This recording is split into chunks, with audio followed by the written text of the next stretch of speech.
Henrik's got his own mic. I know you wanted to do a Michael Bublé number to start us off, Henrik. But talk us through it. What did you know about Celtic when Vim eventually says to you, come and join Celtic Football Club? To be honest, I didn't know that much, but I was living in Holland at the time, and Pierre van Hooydonk was playing here, so every now and then you would see something on the television. But I didn't know that much, but I found out a lot. When you arrived at Celtic Park, of course, Murdo alluded to what was going through your mind when Chick rattles that ball into the roof of the net. No, I understand I didn't get the ideal start, but if you look at the pictures here, Darren is running. I will tell you the proper story. Darren Jackson was coming short, wanting the ball on his feet. And I looked up, looked down and played it. And Darren was waiting in behind. But I still think Marcia should have saved that one. Yeah. I don't think anybody will disagree with you on that. Of course, you signed at a time when it was such an important season. Did you realise the enormity of what it meant to the Celtic fans? No, at the moment, no. I think it was good that we were so many new players there. Because after being playing here a few years, you understand what kind of pressure it means to play for a great club like Celtic. God bless you! Good. I think that we were so many new players who didn't understand how important it was to stop them from 10 in a row.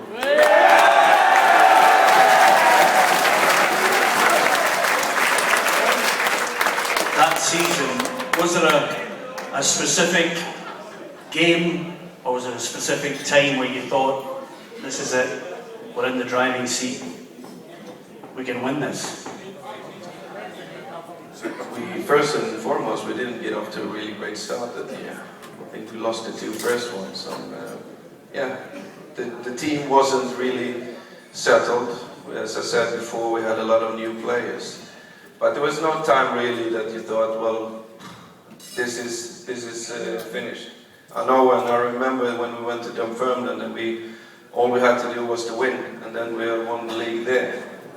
But all the way up until the end of the game, and they scored.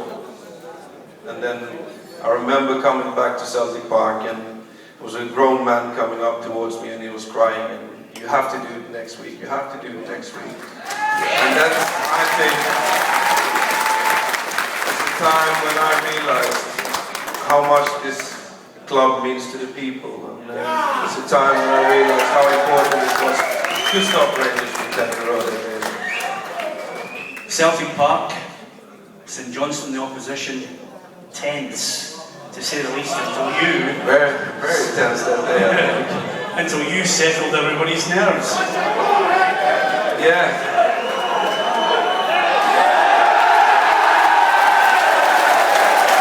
But it was a difficult day. We knew we had to go out, we had to win.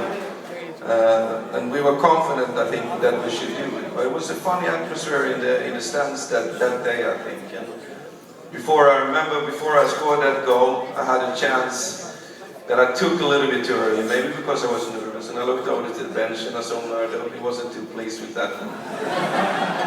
But as you say, when we scored that one, yeah, everybody got a little bit more settled, I think. Even though they got a chance, and I think goalie pulled up a great save that day. And when Harold scored a 2-0, I think everybody was celebrating. Well, I kid you not, Goldie sent me a text this morning and said, get Henrik to mention my save. And I tell you, I didn't prompt you in any way, so he'll be absolutely delighted that you mentioned it. But of course, the goal, Harold Brattbach coming in like a steam train, it was incredible. Would you like to have been that man scoring the second goal, or were you happy just to settle the team? For me it wasn't important as long as somebody did it, because the team was settled. Okay, I'm going to take you to the next part, which so many people enjoy. Old Firm games, and you scored a few. You scored a few in your time.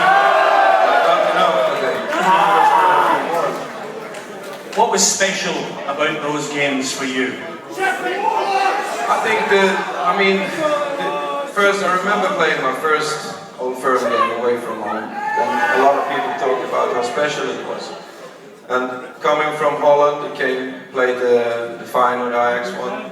I thought that was quite big, and I wasn't really prepared when I came to Henriks that day how intense it would be.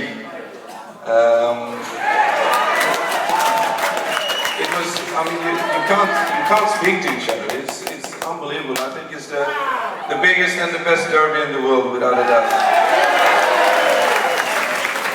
And to be fair, and I think we're all mature enough to realise, you had a good friend in Giovanni van Bronckhorst playing in that game. It's just one of those games where you're so in the zone, I suppose, that you just get on with your job.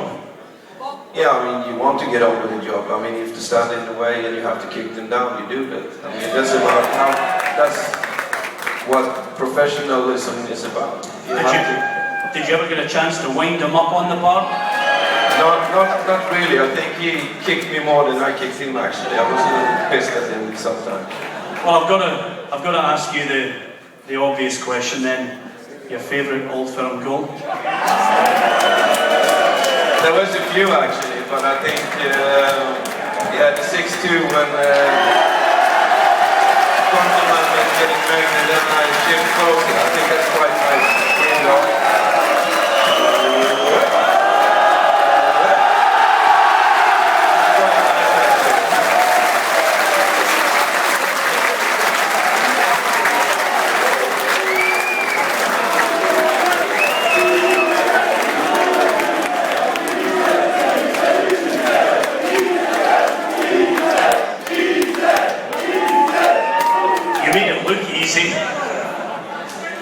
Yeah, but it was, that one was easy, but so far out of the goal.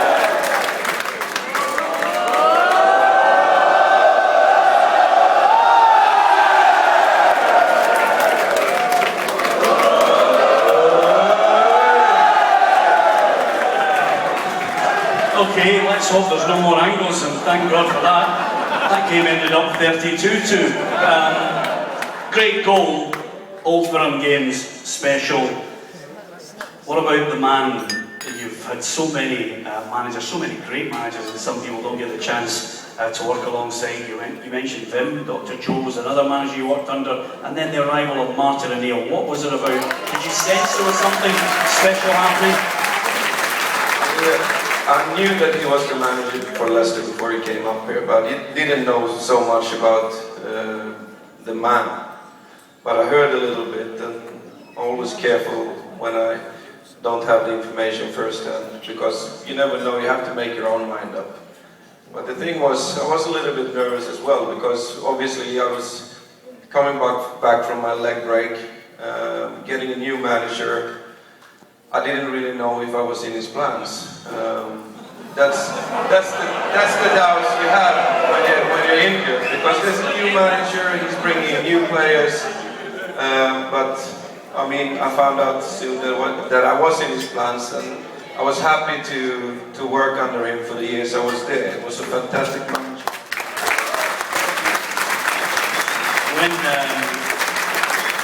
When you mentioned there, Henrik, that you weren't sure if you were in Martin's plans, I could see Jackie laughing and saying, thank God I'd signed a 4-year deal before you got there. What about those, I mean, everybody looks at the league title wins with Martin, but there were some very, very special nights in Europe. There was some very, very special nights. For me, I mean, there was always something extra special on the European nights when we played. Hard to describe really what it was, but it was just the atmosphere, the feeling, the fans. Everybody wanted Celtic to be back on the big stage again. So it was always something special. And yeah, one year especially was really special. And we played some great games. and playing against the English opponents and the Italians should have won that game, I think, because they shouldn't have had a penalty. And when you see those goals, you also had, as you mentioned, the likes of Jackie, Bobby. There were some very special players in those teams and producing some unbelievable European results. Well, I think we had a really good team. It was a team full of internationals. I mean, Jackie was playing for Scotland, Bobby was pulled up from Holland. We have a few other that played for their national team. So people don't understand how good a team we had. I think we were about 11, 12 internationals and all leading characters for the national team. And I think people don't really understand that, how good a team that was. I'm going to ask you,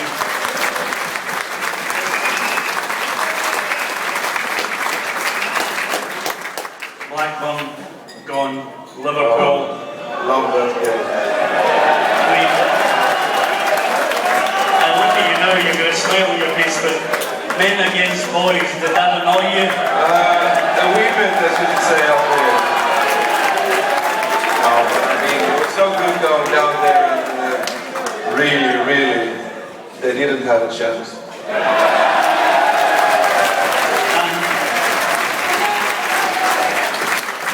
I'm going to mention the UEFA Cup final, but the semi-final, for many of us, it was 83 minutes of murder and agony until you popped up with that goal. And it was probably my weakest shot ever with my left foot. I mean, I didn't hit the ball cleanly, but it was, I think it was just meant for us to go to the final. I mean, I saw the keeper going to his left, and I saw the ball just tumbling over on his right hand side and just going inside the goal. It was a great moment. I was really happy because we achieved something that many thought was not possible at that time.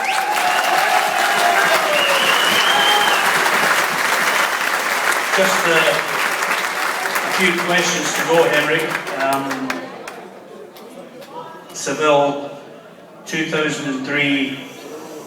Unbelievable the amount of people that made a pilgrimage, a journey, in hope that something magical could happen. And you got 2 goals, but it still hurts.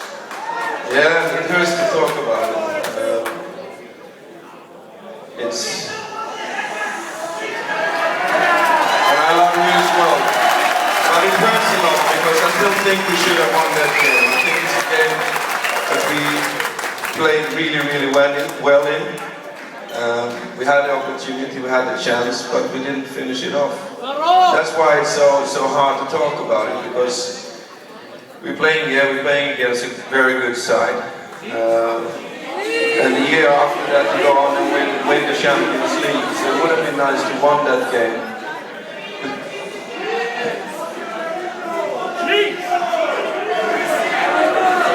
Just a wee minute, just so we let... No, but it hurts to talk about it, because I think we had it in our hand, really. Even though we were down 2 times, but we still have the chance, or had the chance, to do something that night. And that's why it hurts, because I think it's something that also